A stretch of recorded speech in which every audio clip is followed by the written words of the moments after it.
अस्सलामुअलैकुम नाजरीन, मैं हूं आपका मेज़बान अली उस्मान भट्टू और आप देख रहे हैं पीएसपी केजी न्यूज़। नाजरीन, कुछ मजीद खबरों और अपडेट्स के साथ आपकी खिदमत में हाजिर हुआ और आज के इस व्लॉग में आपको बताएंगे कि रात भर क्या होता रहा। रात को एक हंगामी प्रेस कॉन्फ्रेंस भी हुई, उसकी तफसीलात भी आपके सामने रखेंगे। फिर सिक्योरिटी ज़राए से कह लें कि सुबह से ही खबरें आ रही हैं कि भारत की जानिब से कुछ छेड़छाड़ की जा रही है, तो उसकी तफसीलात भी इंशाल्लाह मैं आपके सामने रखता हूँ।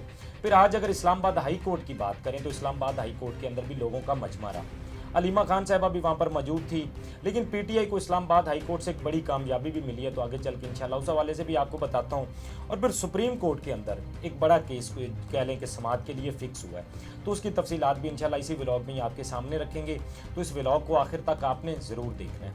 अच्छा, सबसे पहले रात गए क्या होता रहा उसकी तफसीलात मैं आपके सामने रख देता हूँ और आपको बता देता हूँ।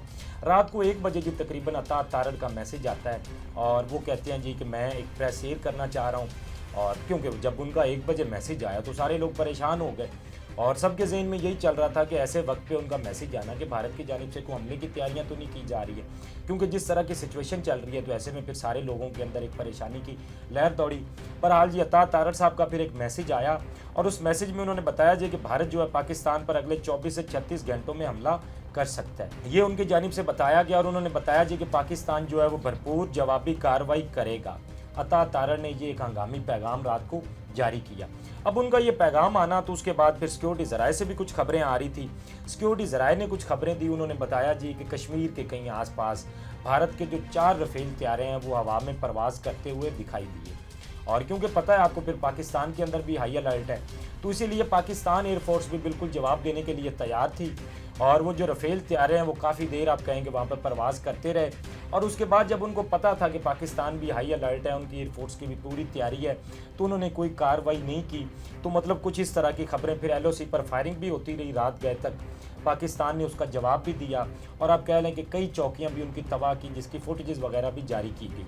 तो मतलब ये कह लें कि हिंदुस्तान की जानिब से पहले तो सिर्फ धमकियां दी जा रही थी, लेकिन अब कहीं ना कहीं वो अमल भी उस पर कर रहे हैं और उनकी जानिब से कह लें कि हमले भी किए जा रहे हैं।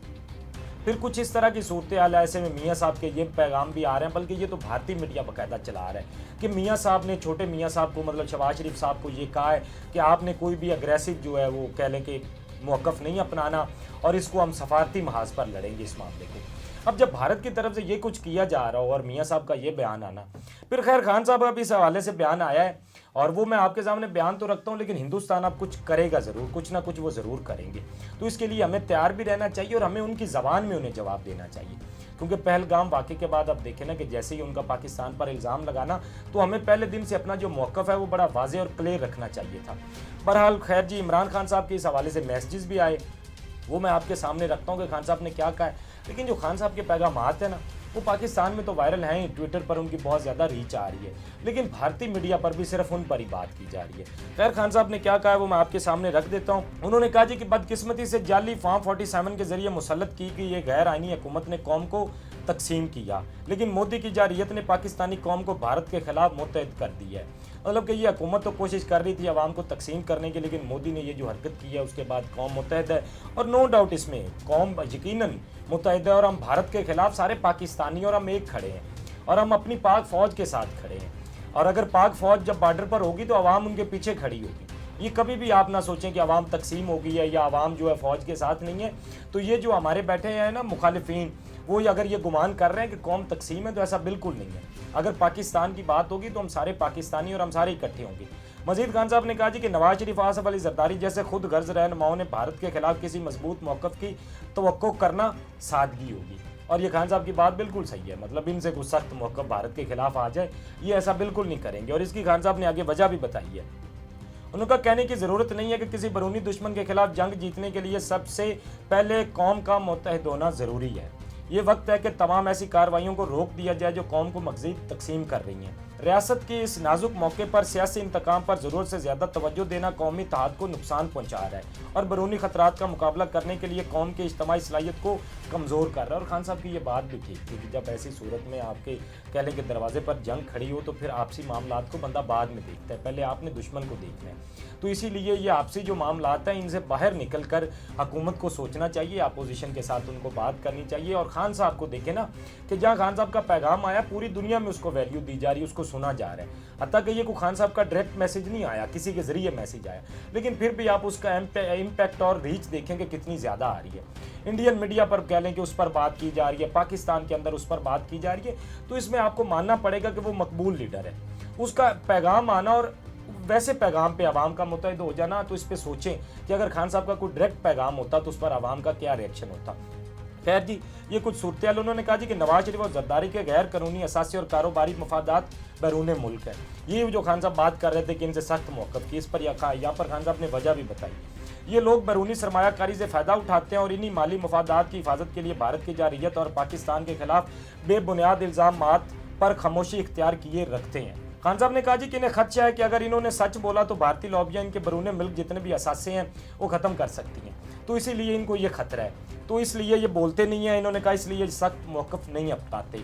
हम इस जाली हुकूमत को मुस्तरद करते हैं, लेकिन हमें पाकिस्तानी कौम के तौर पर मुत्तहिद और मोदी की जंगी जुनून और इसके खतरनाक अज़ाइम की शदीद मजम्मत करते हैं, जो खित्ते के अमन को खतरे में डाल रहे हैं। मजीद खान साहब ने कहा जी कि RRS के नज़रिए के तहत चलने वाला भारत न सिर्फ खित्ते बल्कि पूरी दुनिया के लिए एक संगीन खतरा है। अंत में क्योंकि उन्होंने कहा कि वो RSS की आइडियोलॉजी पर चल रहे हैं। हालांकि जहाँ पे एक वक्त था कि हिंदुस्तान जमहूरियत की बात की जाती थी, ये मोदी साहब ने आके ना वो जमहूरियत के जो चैंपियन था हिंदुस्तान, वो भी चीज़ ख़त्म कर दी है। और जिस तरह के उसके बयानात होते हैं मोदी के, वो साफ नज़र आ रहा होता है कि किस तरह मुसलमानों के खिलाफ बोला जा रहा है या बाकायदा एक कंपेन चलाई जा रही है। अब देखिए खान साहब के बयानात जो मैंने आपके सामने रखे ना, ये सारे भारतीय मीडिया पर चल रहे हैं, लेकिन पाकिस्तानी मीडिया पर नहीं चल रहे हैं। उल्टा पाकिस्तानी मीडिया पर तो खान साहब का नाम लेने पर भी पाबंदी है। बहरहाल जी, वो जितना आप कर लें, सोशल मीडिया पर ये सुने जा रहे हैं, बातें उस पर की जा रही हैं, तो ये खान साहब का पैगाम मैंने आपके सामने रखा है। अब थोड़ा सा आगे बढ़ते हैं और आपको इस्लामाबाद हाई कोर्ट के मैं हवाल बताता हूँ कि वहाँ पर आज क्या हुआ।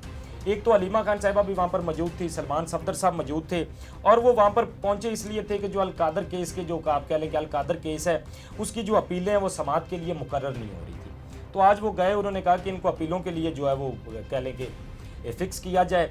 अब सलमान सफदर साहब ने वहाँ पर दलाइल भी दी है। उन्होंने कहा जी कि सर्दियों से हम लोग लगे हुए हैं, लेकिन केस जो है वो अभी तक समाअत के लिए फ़िक्स नहीं हो रहे हैं, और अब गर्मियों की उन्होंने कहा कि छुट्टियां भी आने वाली हैं, जिसमें आपसे कह लें कि 6 से 8 हफ्ते रह गए हैं, और उम्मीद है कि केस फिक्स होकर फैसला होगा केसेस का। और उन्होंने कहा कि 3 से 4 हफ्तों में अलकादर केस और 9 मई के ज़मानतें केस के फैसलों का इम्कान भी है, कि मतलब ये ज़मानतों के जो केस है उनके फैसलों का इम्कान भी है। बैरिस्टर सलमान सफदर साहब ने ये बात की और उन्होंने ये कोशिश भी की। फिर आज हलीमा खान साहबा कह लें कि वहाँ पर काफ़ी गुस्सा हुई, और हलीमा खान कमरा अदालत में पार्टी क़यादत और अरकान असम्बली पर तप गई, और उन्होंने कहा किधर है बाकी पार्लियामेंटेरियंस और किधर है प्रोटोकॉल इंजॉय करने वाले। उन्होंने कहा कि सारे पार्लियामेंटेरियन कहाँ हैं, जो प्रोटोकॉल इंजॉय कर रहे हैं वो सारे लोग कहाँ हैं। इमरान खान के केसेस लगे हुए और ये अपनी ज़िंदगी इंजॉय कर रहे हैं, सेल्फियाँ बना रहे हैं। फैसल अब्बास खार और एहतशाम कियानी का ये ट्वीट, और उन्होंने बताया कि आज ये सारा मामला इस्लामाबाद हाई कोर्ट के अंदर रहा है कि हलीमा खान साहबा काफ़ी वहाँ पर गर्मा गर्मी हुई और वो गुस्सा हुई वहाँ पर। तो मतलब उनका कहने का मकसद यही था कि ये पार्लियामेंटेरियन जब खान साहब के केसेस लगते हैं तो कहाँ चले जाते हैं, ये सिर्फ प्रोटोकॉल इंजॉय कर रहे हैं, सिर्फ सेल्फियाँ ले रहे हैं। तो कुछ सूरत हाल भी खैर इसी तरह की रही। फिर उन्होंने कहा कि अब तक ये फजूल मतलब एतराज़ात लगाकर इनको समाअत के लिए फ़िक्स नहीं किया गया है। अब कह लें जी कि इसमें तहरीक इंसाफ को कामयाबी भी मिली, और वो कामयाबी ये है कि अब अगले हफ्ते कह लें कि 2 रुकनी बेंच जो है वो अलकादर केस में इमरान खान साहब और बुशरा बीबी के केसेस की जो अपीलों की के खिलाफ समाअत है वो मुकर्रर हो गई है, और अब ये इसकी सुनवाई होगी। अब देखना है कि इस पर क्या होता है, और फिर जो सज़ा मुअत्तली का खान साहब का फैसला है उस पर भी आप कह लें कि फ़ैसला होना है। फिर साथ ही साथ अब ये जो 2 रुकनी बेंच है इसमें सरफराज डोगर साहब शामिल हैं और जस्टिस जी आसिफ साहब, ये 2 रुकनी बेंच बनाया गया है और वो अब इस पर समाअत करेगा। तो ये कुछ लाहौर हाई कोर्ट से अपडेट्स से जो मैंने आपके सामने रखी हैं। साथ ही साथ फिर हलीमा खान साहबा ने आज फैसल चौधरी साहब के हवाले से भी काफ़ी गुफ्तगू की, जो कि एक बड़ी खबर है, वो मैं आपको बता देता हूँ। क्योंकि फैसल चौधरी साहब की हर दफ़ा मुलाकात हो जाती है और किसी की मुलाकात हो ना हो, तो इसलिए आज हलीमा खान साहबा उस पर बोली भी। उन्होंने कहा जी कि फैसल चौधरी को फ़ख्र नहीं करना चाहिए, शर्म करनी चाहिए कि हम बाहर खड़े होते हैं और ये सबको लेकर अंदर चला जाता है, इसको कैसे पता होता है कि गेट तक पहुंच जाएगा। और मतलब वाकई इसको कैसे पता होता है कि बाकियों को पीछे ही रोक लिया जाता है, बाकियों की गाड़ियों से उनको उतरा दिया जाता है, वो पैदल आते हैं, लेकिन फैसल चौधरी साहब हर दफ़ा पहुंच जाते हैं। फिर मजीद जी हलीमा खान साहबा ने कहा, उन्होंने कहा फैसल चौधरी कर्नल साहब के खास हैं, वो गाड़ी में भी जेल के अंदर जा सकते हैं। वो बड़े खुश होते हैं कि उनको बड़े रवाबित हैं, उनको इमरान खान नहीं बुला रहे बल्कि उनको भेजा जा रहा होता है। खान साहब उन्होंने कहा उनको नहीं बुला रहे होते, उनको भेजा जा रहा होता है। वो खुशी खुशी से इमरान खान के लिए नहीं जाते, वो इसलिए जाते हैं कि कोई इन्फॉर्मेशन ही अंदर ना जाए। अलीमा खान साहबा ने कहा कि वो खुशी खुशी इसलिए जा रहे होते हैं क्योंकि उनको भेजा जा रहा होता है और उनको भेजने की यही वजह होती है कि कोई इन्फॉर्मेशन अंदर ना जाए।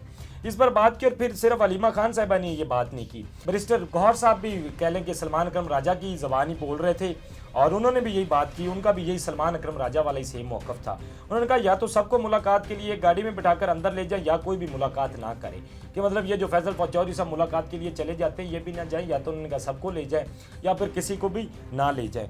तो ये मतलब कह लें कि कुछ सूरत हाल है। अच्छा, जो मैं आपको बता रहा था कि सुप्रीम कोर्ट के अंदर भी एक बड़ा केस समाअत के लिए फिक्स हुआ है, वो है केस मखसूस सीटों वाला।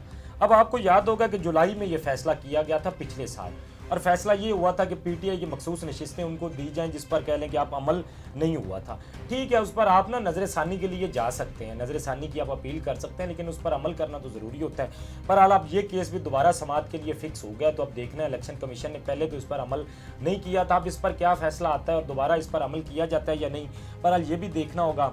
और इस हवाले से जो भी इंशाल्लाह डेवलपमेंट्स होंगी आपके सामने रखूंगा, और आज की भी तमाम तफसीलात आपके सामने रखी है। अपने फीडबैक से हमें ज़रूर आगाह कीजिएगा। अब तक के लिए इतना ही, अपने मेज़बान को दीजिए इजाज़त। अल्लाह निगहबान। इस तरह की और वीडियोस देखने के लिए सब्सक्राइब कीजिए हमारा चैनल और देखते रहिए PSP KG न्यूज़।